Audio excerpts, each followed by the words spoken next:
É isso aí, torcedor gremista. Vamos trazer mais informações sobre o mercado da bola e informações sobre reforço. Começando esse vídeo trazendo um react aí do canal do Alex Bager, que ele traz mais informações sobre o Imortal. Vamos acompanhar. Tudo bem, galera? Passando aqui pra gente falar um pouco sobre o primeiro reforço do Grêmio para 2026 que não empolgou o torcedor. Para quem tá olhando aí pela rede social, desde o anúncio ou a notícia que surge, né, que surge através diretamente lá do Palmeiras, da contratação do Caio Paulista, que é um lateral esquerdo de 27 anos. Ele é bom jogador, mas vamos lá. Antes deixa eu aproveitar para te pedir que tu te inscreva no canal, deixa o teu like e deixa o comentário também, mas principalmente te inscreve no canal. Muita gente assiste os vídeos e acaba não se inscrevendo. Bom, vamos lá, eu vou fazer um vídeo totalmente fora do protocolo, a vinheta já entrou no começo e tal, justamente só para a gente trocar uma ideia, porque muita gente começou a me chamar lá, pô, Bagé, aí o que dá para falar do Caio Paulista? Eu acho que se eu pudesse resumir, eu resumiria assim, é um jogador que não empolga. Mas vamos lá, a gente tem que tentar entender o momento dessa reformulação proposta pelo Grêmio, por um novo departamento de futebol, por uma nova comissão técnica. O Luiz Castro foi um dos profissionais que indicou a contratação do Caio Paulista. O Caio Paulista é um jogador que passou pelo Fluminense, que passou pelo São Paulo, que passou pelo Palmeiras, que estava agora no Atlético Mineiro, jogou, se não me engano, 36 partidas na temporada passada. Mas o Caio Paulista que chega agora, ele chega pela indicação do Luiz Castro para ser um jogador em que o Luiz Castro entende que a versatilidade seja nesse momento o principal atributo do Caio Paulista. É um jogador de 1,81 m, jogador de muita força física, e se a gente fosse simplesmente pensar ele como lateral esquerdo, ele seria muito mais um ala do que propriamente um lateral. Acho que ele tem muitas deficiências no sistema de marcação, mas ele é um jogador que funciona muito bem, como se fosse um falso ponta, quem sabe até um falso meia. Eu vou trazer um nome para vocês aqui que vocês vão ficar muito bravos comigo na comparação. Mas é como se fosse o Luan Cândido. Lembram? Quando o Luan Cândido veio do Bragantino para o Grêmio, e eu ali apostei e achei até que teria sido uma boa contratação, o Luan Cândido não conseguiu praticamente fardar no Grêmio. Nós temos pouquíssimas lembranças dele, e a pior lembrança possível das poucas que nós temos é justamente quando ele quase entregou um jogo lá na Copa do Brasil contra o Atlético, lembra?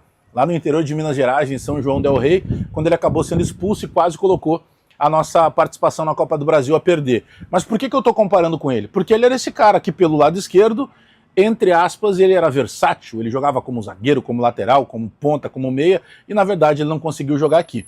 O Luiz Castro está apoiando num jogador que tenha força física e que possa ser um jogador para ser utilizado em mais de uma função. Aliás, o Luiz Castro pretende trabalhar assim, e até por isso que tem a ideia lá, já dita pelo vice de futebol do Grêmio, o Antônio Dutra Júnior, de que pretende trabalhar com, quem sabe, aí 26 jogadores no máximo. Não vai ter esse elenco de 37 jogadores, vai ter 26, mais os garotos da base para eventualmente serem testados. Bom, o Palmeiras está pagando metade do salário do jogador, do Caio Paulista, porque o Palmeiras não pretendia utilizar lá, então libera o jogador, dá uma vitrine para o jogador e ainda arca com metade do salário. O Grêmio definiu que alguns jogadores não serão utilizados na próxima temporada. O Edenilson é um jogador que o Grêmio está procurando o clube para poder colocar o Edenilson. Deve acontecer a qualquer momento a confirmação da Chapecoense contratando o Camilo, e o Lucas Esteves é um outro jogador que o Grêmio já decidiu, o novo departamento de futebol, que ele não vai ser utilizado. O Grêmio vai procurar negócio para colocar ele, até para que o Grêmio possa se livrar desse salário e poder investir esse dinheiro na chegada de um outro jogador. O Grêmio entende, através do departamento de futebol e principalmente do técnico Luiz Castro, que o Caio Paulista seria uma boa alternativa para o Marlon. Não esquecendo que o Grêmio acaba de comprar o Marlon ficou ao longo da temporada passada ainda como um empréstimo, agora o Grêmio adquire o Marlon, e o Marlon é titularíssimo desse time do Grêmio por tudo que ele mostrou na temporada passada. Mas o Caio Paulista, por indicação do Luiz Castro, chega para ser, entre aspas, uma sombra, para eventualmente poder entrar como lateral, ou quem sabe entrar até um pouco mais adiantado, como se fosse um falso ponta, um meia mais lateralizado. A questão da reação da torcida, e eu sou um desses torcedores também, pela rede social, ela é muito relativa. Eu consigo entender nesse momento que não era o jogador que o Grêmio esperava, que o torcedor do Grêmio esperava ser anunciado. A gente também estava muito na cabeça com a questão de estar muito próximo, quem sabe, do acerto com o TT. Isso não aconteceu e acredito até que não deva acontecer mais pelos valores pedidos pelo Panathinaikos da Grécia. E aí, naturalmente, tu mira num jogador e daqui a pouco surge um que sequer estava sendo falado. Eu acho que foi o Jeremias Werneck que até trouxe como informação de que tinham 2 jogadores que negociavam com o Grêmio e que ainda não tinham sido citados. Acertou na mosca. Um deles já apareceu, que é o Caio Paulista, jogador que não vinha sendo sequer comentado nas rodas de conversa e principalmente na galera que cobre, de certa forma, o dia a dia das notícias do Grêmio. Não empolga. Tá proibido que ele chegue aqui e vire um grande jogador? Não tá proibido. Eu, por exemplo, quando o Lucas Esteves foi anunciado, eu considerei uma boa contratação, eu diria até que uma baita contratação do Grêmio, baseado no Campeonato Brasileiro que o próprio Lucas Esteves tinha feito na temporada passada com a camisa do Vitória. Mas ele chegou para jogar com a camisa do Grêmio, sentiu o peso, não conseguiu desenvolver o futebol e passou a ser um peso. Um jogador que a gente nem cogitava que ele pudesse entrar eventualmente num segundo tempo. Aliás, Mano Menezes, do alto do seu conhecimento e sabedoria do futebol, teve um jogo que, se eu não me engano, foi contra o Botafogo, que usou essa ideia da versatilidade e colocou o Lucas Esteves como se fosse um falso ponta. Óbvio que não deu certo. Então, opinião a gente precisa dar antes das coisas acontecerem, porque depois vai ficar muito fácil. Depois, se o cara joga mal e eu venho cá e critico, ou se o cara joga bem eu venho cá e elogio, ficava uma barbada, né? Eu preciso dizer agora o que eu acho. Eu não contrataria. Compreendo o porquê e o motivo de estar sendo tentado esse nome, mas convenhamos, simplesmente dizer que ele está vindo porque o Lucas Esteves não deu certo, eu não vejo o Caio Paulista sendo o melhor Caio Paulista diante do melhor Lucas Esteves.